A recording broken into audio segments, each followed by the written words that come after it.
Welcome back everyone to another episode of The Road Chose Me. My name's Dan and today we need to keep working on my half Jeep. Kind of like half safe, but half Jeep, close enough. So as you saw last time, we cut it in half and we're getting ready to bond the camper on. So today's mission is all about test fitting the camper, trimming, preparing, getting all the surfaces ready for the bond, drilling all the holes so that it can be bolted on, and then permanently mounting the camper onto the Jeep. Obviously, this is a pretty critical step. We need this to be right because this determines so much about whether it's square, whether it's level, how structurally sound the actual connection between the camper and the Jeep is. This is a critical one. We're gonna take our time, we're gonna get it right. So we need to trim all of our cut surfaces, we need to clean, we need to prepare, and then we've got the camper hitched up to the gantry crane. That's gonna help us swing it over, put it on, test fit it, take it off, trim, put it on, round and round we go until the finishing touches. We're gonna final bond it and make our Jeep camper.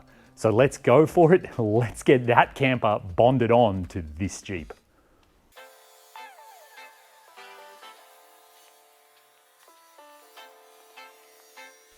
So right about now, you're probably wondering, what is this camper? Where did it come from? How did it get made? I promise I'll get to all of that in this video, but right now we've got a bunch of prep work to do before we permanently bond it on. You can see how helpful the laser level is here. All we have to do is keep grinding down until the red line is just barely touching every surface. There was a really big body harness connector right up inside the rear passenger wheel well, and we have to relocate it just because it's difficult to get wiring now from the inside of the camper to the outside of the vehicle. And so what we've decided to do is reuse the factory plug, which is this kind of big oval shape, and it's a huge big rubber waterproof thing that'll be sure to keep out any water. And now for a job that was actually difficult to do from an emotional standpoint, we're cutting the front edge off the factory hardtop. And the reason is that we need this flange here that joins against the factory freedom panels. And it's a funny thing, Michael could easily build his own. That would require making molds, that would take time, and it would actually cost more money than the hardtop is worth.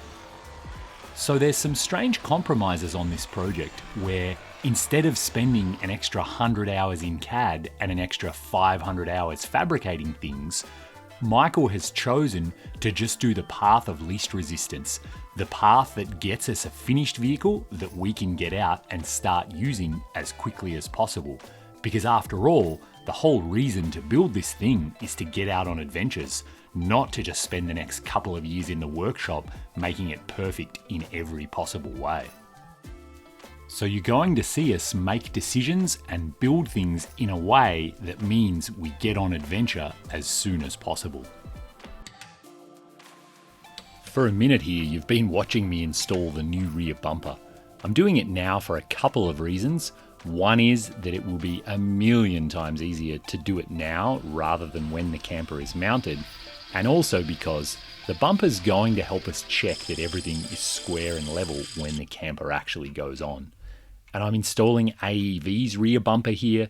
I've been using AEV's products for quite a while now, and I don't think there's any dispute they are the best in the industry. Jeep themselves are actually selling these from factory now.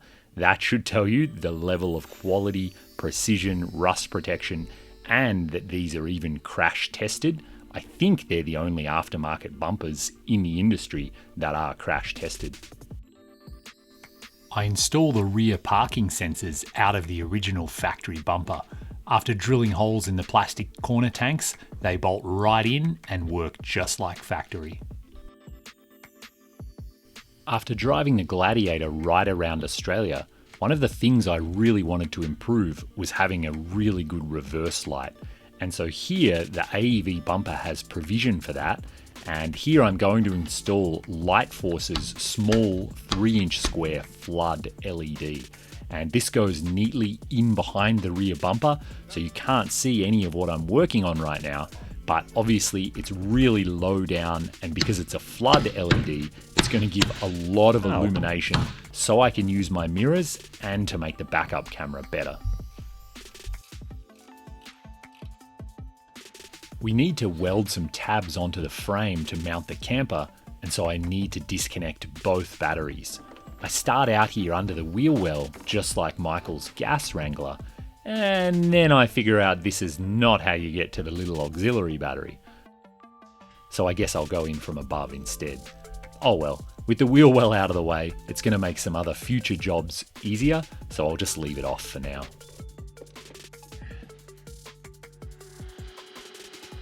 Structurally joining the camper onto the cab of the Jeep is a fundamentally important part of this project. Michael and Yvonne both use their aerospace and their structural engineering expertise to design a mount and a way to transfer the loads from the roll bar into the camper.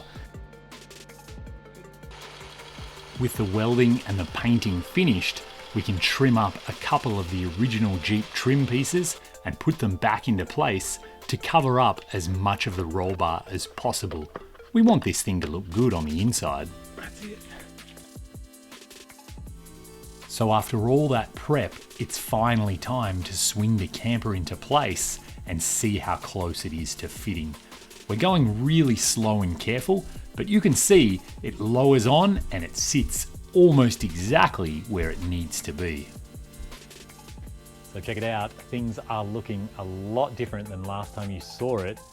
We've already had it on twice and off, doing some test fitting, doing some more trimming to the body, getting it on exactly where we want it to be. And it is within a 32nd of an inch of where it needs to be in every dimension, down, forward, all that kind of stuff. It's square, it's level. We also spent a long time, I didn't even mention it, we spent a long time leveling the Jeep, was the first thing we did. Most of the weight is on the jack stands right now, so that the Jeep frame and the Jeep body are very, very level, and then the camper obviously now can be level on that. That's how we're making sure everything's square and everything's solid. And so you can see this thing is looking incredible. It is very much on there right now. We've got some of the bolts just sitting in place, keeping it there. It can't fall off. That's kind of all that matters now. The next step, oh, and I should say before the next step, rear bumper just looks fantastic. It is like really finished it off under here. You can see the reverse light there, and putting a license plate on it too, it's funny. It just makes it look more like a finished vehicle, you know, compared to the exposed frame. So definitely getting there, starting to like slowly put on things that are like finished. Although it isn't finished, I still have to add the guard extensions and the mud flaps.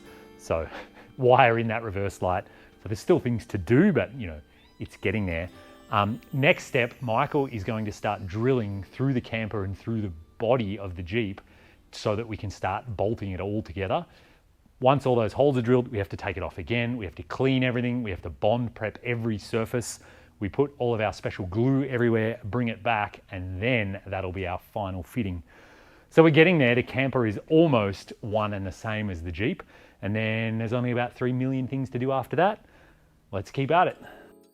So it's about time I explained where this camper came from. And as I said, Michael Fuchs, who is Wabi Sabi Overland on Instagram, he's the genius behind this. And here he is starting to make the first wall panels. So Michael had a plan to build a comfortable live-in all-season vehicle, but on a smaller platform than his Unimog. He designed these in CAD, he spent hundreds of hours planning and thinking it through before he started fabricating. There were many different iterations on the design, whether it was a single big piece of fiberglass or carbon, or, as it turned out, to have a steel frame with panels bonded onto the outside. This turned out to be the best choice for integrating with the roll bar from a structure perspective, also because Michael was building it in the winter and the cold weather was just not conducive to making fiberglass parts that large, and also just to hurry up and get it built so that we can go out and have adventures and Michael doesn't have to spend the next many years inside the shop actually building these things.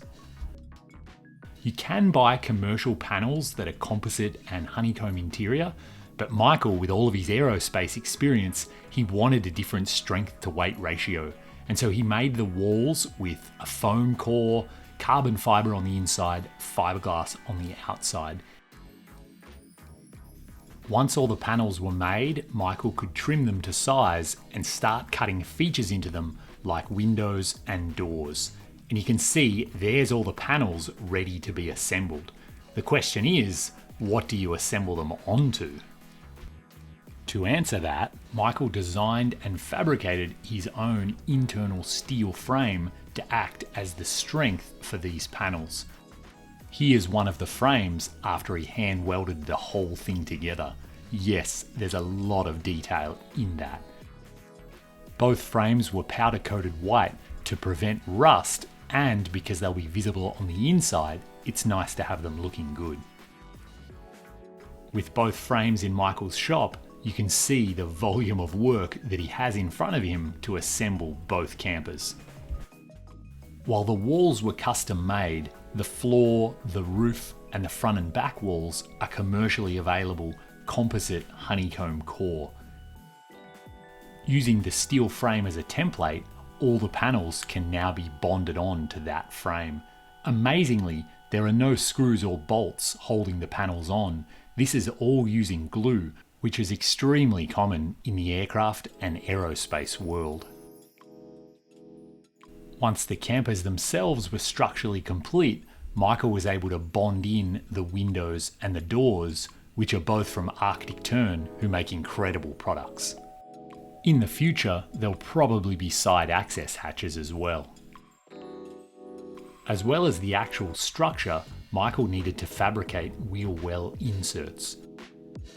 Michael made sheets of carbon fiber, which he then cut, folded, bonded, and glued into these wheel wells, which we're going to bond in later once it's all structurally on the Jeep. Because Michael has done this before, he's kitted up all of the parts and it's all going together a lot like a Lego kit. It's incredible how well it's going, and there's nothing for it. We just need to keep cracking on and get it bonded onto my Jeep. So with all of that background out of the way, we can continue bonding the camper onto my Jeep. And I didn't realize when it comes to composite, there is a lot of preparation that goes into making these bonds.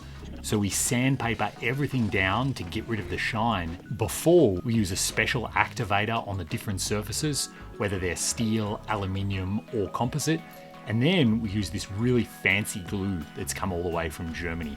This stuff is a little bit like Sikaflex, it's just a different brand. The idea is that it gives a lot of strength, but it actually remains flexible forever. So no matter what, these joints will always move the tiniest amount, which is actually a good thing.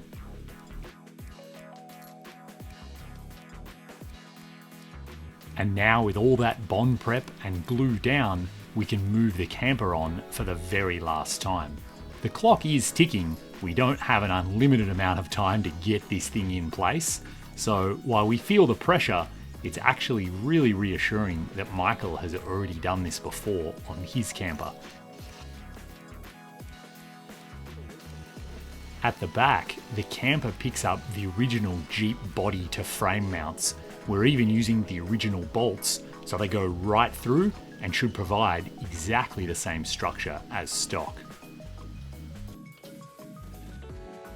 We want to make sure this bond at the very back of the Jeep hub is done extremely well.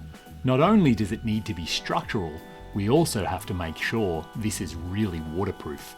This is, after all, the bottom of the Jeep/camper. And you can see here on the left, that is actually the original passenger footwell area.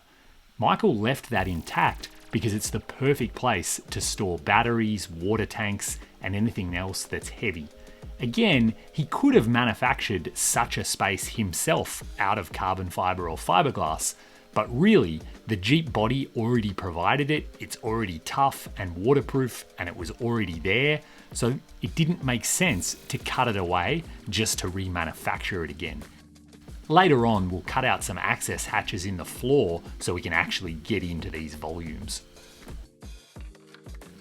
We were able to get to the back of most of the bolts from above, but there were quite a few where I had to lie underneath and hold the bolt from turning. With all the bolts through the original Jeep body into the camper, it's time to mount the camper structurally to the roll bar. And check out this nifty thing Michael has for his drill. I feel like he has so many aircraft tricks that I've never seen before.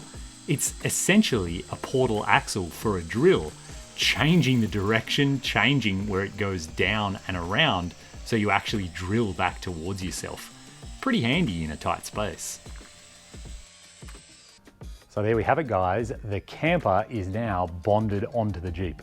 So there is very clearly no going back from this point on. You can see it's starting, I mean, not finished, but starting to look like the main structural components are finished. So there is a ton of work to go. We have to put in the rear floor and then eventually the forward floor. I have to wire up all of the tail lights. Michael's made up fiberglass pieces that we fill in here. We have to put in the B-pillar splash to actually bridge this gap structurally and aesthetically. We have to do a lot of work on the roof rack. I'm about to start working on the front bumper, the winch, the lights. I'm gonna do new suspension. We have to manufacture the roof. There is obviously a ton of work to go, but we're having a great time and we're really getting there. So thanks as always for watching. Thanks to my Patreon supporters. None of this would be possible without them. They're getting behind the scenes content, they're getting early access, and I'm posting a ton of info over there about the whys of what we're doing. You know, why isn't this on a Gladiator? We've been talking about that for about 6 months now. So all of that kind of stuff, if you're interested, is over on Patreon. There's a link down in the description and you can check that out. So next time we will just keep getting this thing done. So thanks again for watching. Have fun out there and maybe I'll bump into you on the road. It's pretty close, Michael.